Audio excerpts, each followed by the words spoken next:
Linda, and welcome to my channel, A Therapized Life. In this world, everybody knows somebody that's been depressed, or they have somebody in their family who's experienced depression.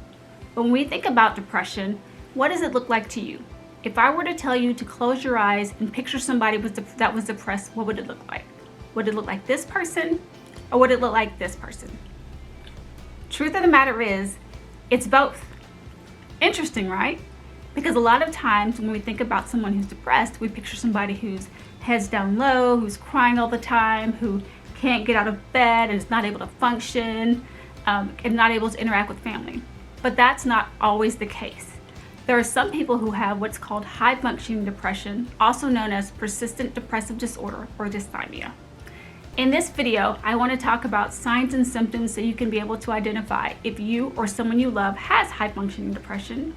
I want to talk about roadblocks that keep these people from getting treatment, as well as things you can do to treat high functioning depression as well. If this sounds like something of interest to you, then let's continue watching.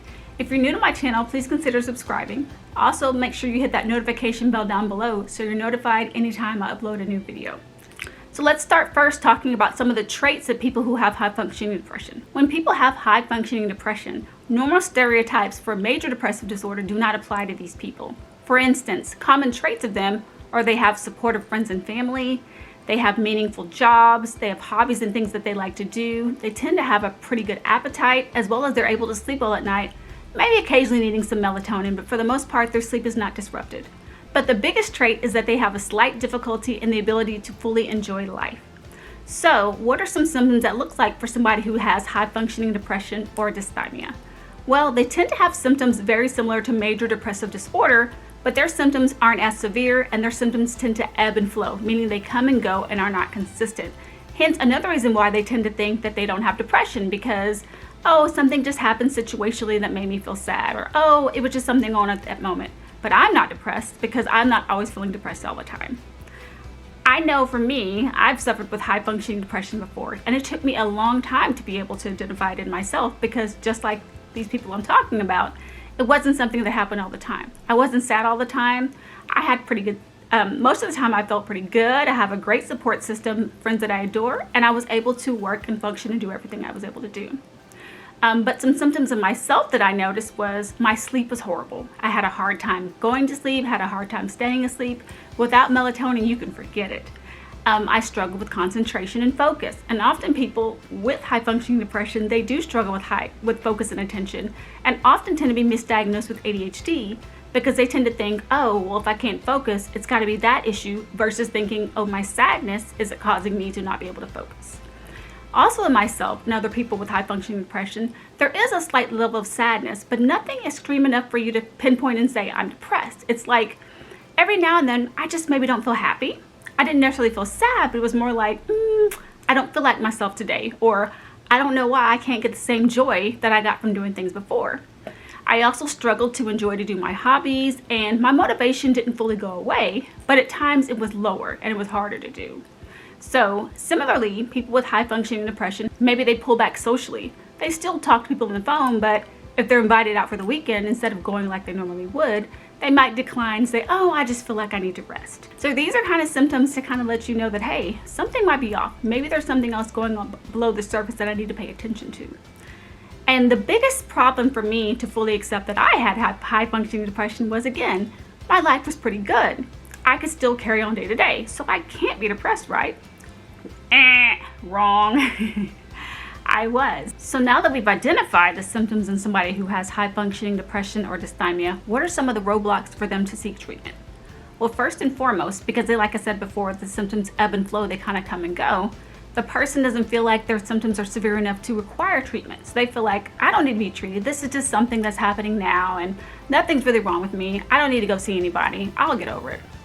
They also tend to find that the stigma of mental health keeps them from wanting to go in and get help, because they think to themselves, I don't want to be identified as depressed, or I don't want somebody to think something's wrong with me.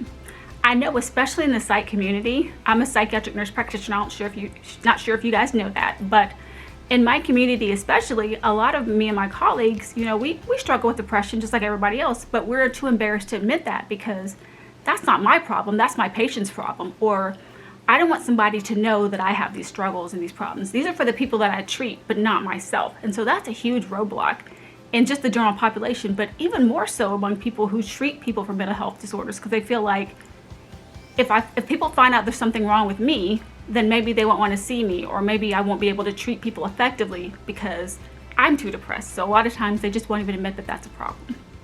Another thing is, because again, they're able to continue through their day-to-day, they're often able to just distract themselves.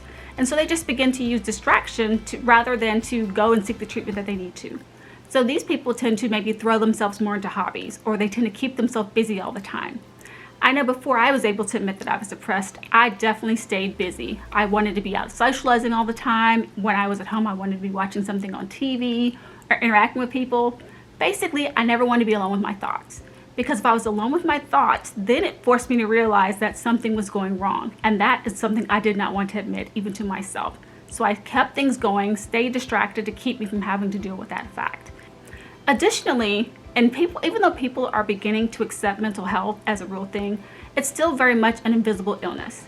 For example, if I was to break my arm right now and I'm wearing a cast or something is going on, people can truly understand that I'm having some pain or something is going on is wrong because it's physical. People can see it. But when it comes to mental health, it's not something you can just put your finger on and say, oh, I see you're struggling, especially with somebody who has high functioning depression, because again, they tend to be able to continue functioning. So it's very hard for these people to get other people to understand something is wrong. Why? Because they're still taking care of their kids, they're still getting up every day, they're still going to work. So truly, if they can do that, nothing can be wrong with them, right? Wrong. Again, that's another misconception that keeps these people from feeling like they can seek treatment. And so very much we need to change this narrative so people feel safe to admit and feel like there's nothing wrong with saying, I'm depressed. So now that we've identified people that have high functioning depression, we know what symptoms that are going on, and we even know their mindset, how do we treat? Well, we treat it similarly to major depression, but the key is the earlier we intervene and treat it, the better. Why? Because the longer we wait, it's a bigger chance that this high functioning depression turns into major depression, and then they become severely depressed and down. There's only so long that you can go carrying on and pretending like everything is fine before that straw that breaks the camel's back and you fall apart. And now you can't function. You can't deal with your kids. You can't make it to work. And you don't know why. You know why? And you don't know why. Well, I can tell you why. It's because you've let it build and build and build and kept ignoring the little red flags along the way that was letting you know that you were not functioning. So the sooner you're able to identify that I'm not doing well, the better.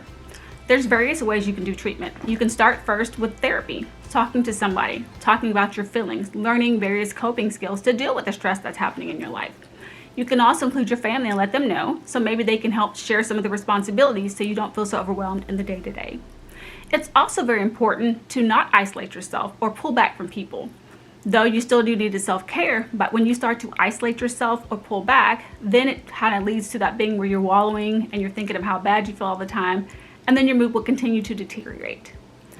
And also, in addition to therapy, sometimes people require medication management or going to see a psychiatric nurse practitioner or psychiatrist for medication. There is nothing, let me tell you now, there is nothing wrong with having to take a medication to treat your depression. I'll raise my hand and tell you first, I take medication for depression. I talk to a therapist. You know why? Because it helped me feel better and to be able to manage my day and feel good about myself. Now I don't feel like I have this faux sadness that I'm carrying around. Now I don't feel like I have this fake smile that I have to put on for everybody to pretend like everything's fine when it's not. And what I realized too with medication was once I took medication for depression and I felt better like myself again, it made me wonder why I waited so long, because oh my gosh, I really wasn't living life. I was kind of just going through life and letting it happen to me. So I tell you all this to say, don't let people's opinions or fears of the unknown or any type of mental health stigma keep you from getting the help that you need to make sure that you're doing okay. I don't want you to do like I did and wait years and years and years and just keep trying to go through life not knowing why you're not feeling as happy as you could. But instead, I want you not to be afraid to seek for help, not to be afraid to advocate for yourself, or be afraid to go get the treatment that you need. If you're noticing things in your own life or in a family member's life where you can tell, they always have a smile, but something seems like it's behind that smile. So you can kind of let them know that, hey, I see something going on and maybe this is something you need to consider. Again, we really need to change the narrative behind mental health. Instead of viewing it as a negative thing, view it the same way we do about physical health. It's another part of our body that we need to take care of. And by taking care of our mental health, it also helps take care of our physical health. And another important thing to remember is, though it's called high functioning depression, high functioning is still not completely functioning because there is still a part of your life that is not doing well. You are still not able to do everything to the best of your ability, or you're being held back because of some of these sadness or emptiness or low self-esteem that you're choosing not to address. Well, alright guys, that's it for this video. I hope you all found some value in what I had present today. If you do enjoy topics like this, please let me know down below. And again, if you're new to my channel, please consider subscribing. And please make sure to hit that notification bell so you're notified anytime I upload another video.